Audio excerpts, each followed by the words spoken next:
السلام علیکم۔ محمد حنیف نجم۔ تمنا ہے کہ دنیا میں کچھ کام کر جائیں، تمنا ہے کہ دنیا میں کچھ کام کر جائیں، ہو سکے تو خدمت اسلام کر جائیں۔ سچے مسلمانوں اور اچھے پاکستانیوں، آئیے اپنے پیارے آقا حضرت محمد صلی اللہ علیہ وآلہ وسلم پر درود پاک بھیجتے ہیں۔ صلی اللہ نبینا صلی علی محمد صلی علی شفیعنا صلی علی محمد۔ سچے مسلمانوں اور اچھے پاکستانیوں، آج ہم بات کریں گے سچائی اور اچھائی کی تلاش میں پوری دنیا گھوم لیں، اگر وہ آپ کے اندر نہیں تو کہیں بھی نہیں۔ اب اس دو جملوں کی بات میں ہمیں جو نظر آ رہا ہے وہ یہ ہے، ہمیں جو بتایا جا رہا ہے وہ یہ ہے کہ سچائی اور اچھائی کی تلاش میں پوری دنیا میں جہاں مرضی چلے جائیں، لیکن اگر آپ کو اپنے اندر یہ اچھائی اور سچائی نظر نہیں آتی تو پھر کہیں بھی نہیں ملے گی۔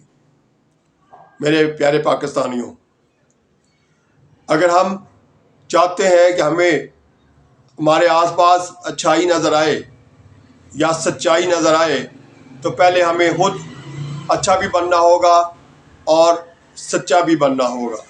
اگر ہم خود سچے نہیں ہیں، ہم خود اچھے نہیں ہیں، تو جہاں مرضی پھریں، جہاں مرضی گھومیں، جہاں مرضی جائیں، ہمیں کہیں بھی نہ سچائی نظر آئے گی نہ اچھائی نظر آئے گی۔ یہی وجہ ہے کہ ہمیں غور کرنا ہوگا کہ ہم خود کتنے اچھے ہیں اور خود کتنے سچے کتنے ہیں۔ اس لیے اس سے سبق ہمیں یہ ملتا ہے کہ ہمیں اگر چاہتے ہیں کہ ہمارے آس پاس سچ بولنے والے لوگ ہوں تو پہلے خود سچ بولنا شروع کریں۔ اسی طرح سے اگر آپ یہ چاہتے ہیں کہ آپ کے آس پاس ہر طرف اچھے ہی اچھے لوگ نظر آئے تو پہلے خود کو اچھا بنانا پڑے گا۔ یعنی یہ کسی سے بھی نہیں ہوتا کہ وہ سچ بولے، لیکن سچ بول بول کے اپنے آپ کو سچا بولنے والا بنانا ہوگا۔ اسی طرح سے ہم چاہتے ہیں کہ اچھائی اور باقی لوگ اچھے نظر آئے، لیکن اس کے لیے پہلے خود اچھا بننا ہوگا۔ خود کو اچھا بننا اچھا نہیں لگتا، لیکن اچھا بن کے، اچھے کام کر کے خود پہلے اچھا بننا ہوگا۔ میرے پیارے پاکستانیوں، ہمیں جب تک خود اچھے نہیں بنیں گے، خود سچے نہیں بنیں گے، ہمیں کہیں بھی کوئی سچ بولنے والا، کوئی اچھا کرنے والا نظر نہیں آئے گا۔ کیونکہ اصل چیز جو ہوتا ہے کہ جو بندے کو اپنے اندر نظر آتا ہے وہی اسے باہر بھی نظر آتا ہے۔ اس لیے پہلے اپنے اندر جانکیے کہ ہم کتنے اچھے ہیں، ہم کتنے سچے ہیں، تو پھر توقع رکھیے کہ باقی معاشرہ بھی اچھا اور سچا نظر آئے گا۔ تو میرے پیارے پاکستانیوں، میں بار بار یہی روز کہا کرتا ہوں کہ ہم لوگ پہلے خود سچ بولنے کی عادت ڈالیں، پھر اپنے خاندان میں سچ بولنے کی عادت ڈالیں، پھر اپنے اہل علاقہ کی طرف دیکھیں، پھر اپنے اہل صوبہ کی طرف دیکھیں، پھر اپنے پورے پاکستان کی طرف دیکھیں۔ تو جب تک ہم خود سچ بولنے کی عادت نہیں بنائیں گے، جھوٹ سے بچنے کی عادت نہیں بنائیں گے، غیبت سے بچنے کی عادت نہیں بنائیں گے، دوسروں پر ہر وقت تنقیدی نظروں سے جائزہ لینے کے بجائے ہر وقت کسی کی خوبیوں کو دیکھ کر اسے داد دینے کی عادت نہیں بنائیں گے، اسے شاباش دینے کی عادت نہیں بنائیں گے، جب تک ہم دوسروں کے لیے حوصلہ افزائی کے جملے نہیں بولیں گے، تب تک ہمیں بھی کوئی کسی طرف سے اچھائی جو ہے وہ بڑھتی ہوئی نظر نہیں آئے گی۔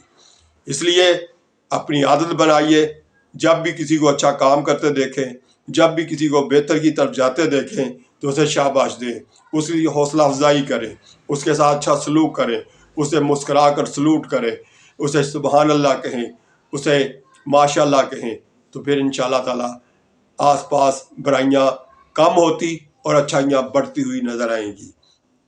کسی کو سچ بولتا ہوا دیکھیں، کسی کو کسی کے ساتھ اچھا سلوک کرتے ہوئے دیکھیں تو اسے شاباش دیں، پھر آپ کو سچائی جو ہے وہ بڑھتی ہوئی نظر آئے گی اور برائی کم ہوتی ہوئی نظر آئے گی۔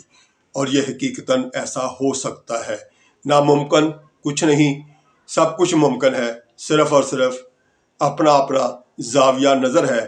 جب میں آپ سب کو کہتا ہوں کہ میرے پیارے پاکستانی ہو، آپ لوگ میرے پیارے وطن کے رہنے والے پیارے پاکستانی ہو، تو اس وقت مجھے حقیقت جانیے، مجھے بڑی خوشی ہوتی ہے کہ میرے پاکستانی لوگ ایک دوسرے کا خیال رکھنے والے ہیں، اپنے رب کو طاقتور ماننے والے ہیں، سچ بولنے والے ہیں۔ ان سب کو میں سلوٹ کرتا ہوں، آپ سب کو میں پیار سے سبحان اللہ کہتا ہوں، آپ سب کا شکریہ ادا کرتا ہوں کہ آپ اچھی بات کو بھی آگے پھیلاتے ہیں اور خود بھی اچھے کام کرتے ہیں۔ اچھے بات کو دوسروں کو تک پہنچانا یہ بھی اچھائی ہے، اور خود اس پر عمل کرنا یہ بھی اچھائی ہے۔ اللہ تعالیٰ آپ کو ہر جگہ ہر وقت اپنی حفاظت میں رکھے۔ اللہ حافظ۔ پاکستان زندہ باد۔